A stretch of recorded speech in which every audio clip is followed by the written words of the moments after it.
Assalamualaikum warahmatullahi wabarakatuh. Perkenalkan saya Sitiania Fahrina Ginting dengan NIM 250211028. Saya dari Prodi Pendidikan Seni Rupa, Fakultas Bahasa dan Seni. Pada kesempatan kali ini saya akan mempresentasikan analisis karya seni rupa kontemporer karya Eko Nugroho yang berjudul Lot Loss.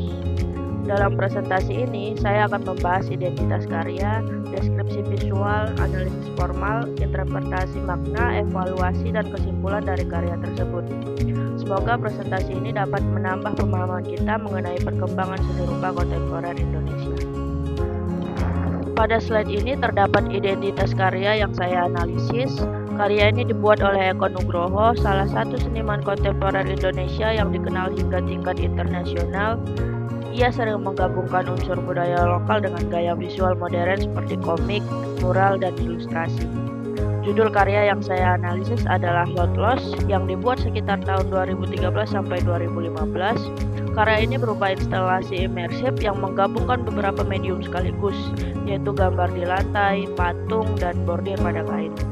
Karya ini pertama kali dipamerkan pada ajang seni internasional Art Basel Hong Kong 2015. Setelah itu, karya ini juga dipamerkan di Australia dan menjadi bagian dari koleksi permanen Art Gallery of New South Wales.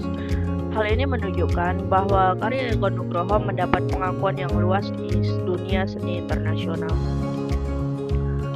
Pada bagian deskripsi, kita melihat bagaimana karya ini tampak secara visual. Lot Loss merupakan instalasi yang memenuhi ruang pamer sehingga penonton tidak hanya melihat karya dari kejauhan, tetapi dapat berjalan dan merasakan suasana yang dibangun oleh seniman. Dari unsur garis, terlihat banyak garis yang bebas, spontan, dan dinamis. Garis-garis tersebut membentuk bagian figur yang seolah bergerak dalam hidup. Dari unsur bentuk, terdapat berbagai karakter unik seperti robot, tengkorak, makhluk imajinatif, serangga, hingga figur burung yang disebut The Traveler. Bentuk-bentuk ini tidak realistis, tetapi justru menjadi ciri khas karya Eko Nugroho. Warna yang digunakan sangat cerah dan kontras seperti merah, kuning, hijau, dan hitam.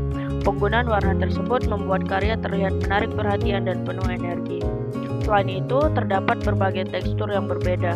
Bordir pada kain memberikan tekstur yang kasar dan nyata, sementara gambar pada lantai terlihat lebih datar.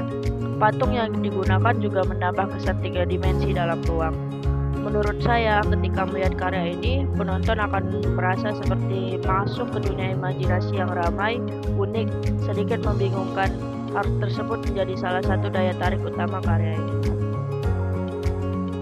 Pada bagian analisis formal, saya akan menjelaskan bagaimana unsur rupa tersebut disusun menjadi satu kesatuan karya.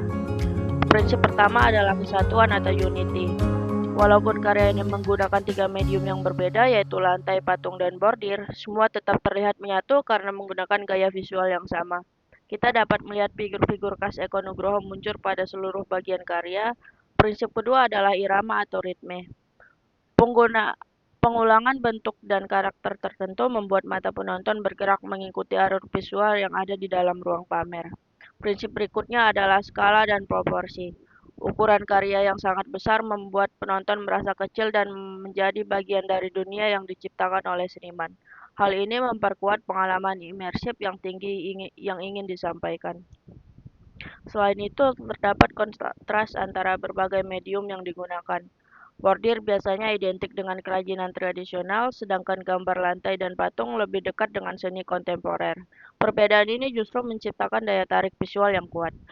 Melalui penggabungan berbagai unsur tersebut, Eko Nugroho berhasil menciptakan karya yang kompleks, tetapi tetap mudah dikenal sebagai gaya khasnya.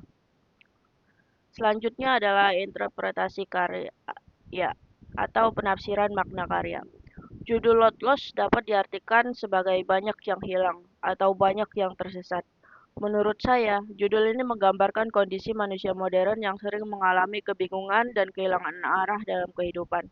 Saat ini, manusia ingin hidup di tengah perkembangan teknologi, media sosial, dan arus informasi yang sangat cepat. Banyak orang merasa kesulitan menemukan identitas dan tujuan hidupnya. Kondisi tersebut dapat dilihat melalui figur-figur aneh dan suasana yang padat dalam karya ini.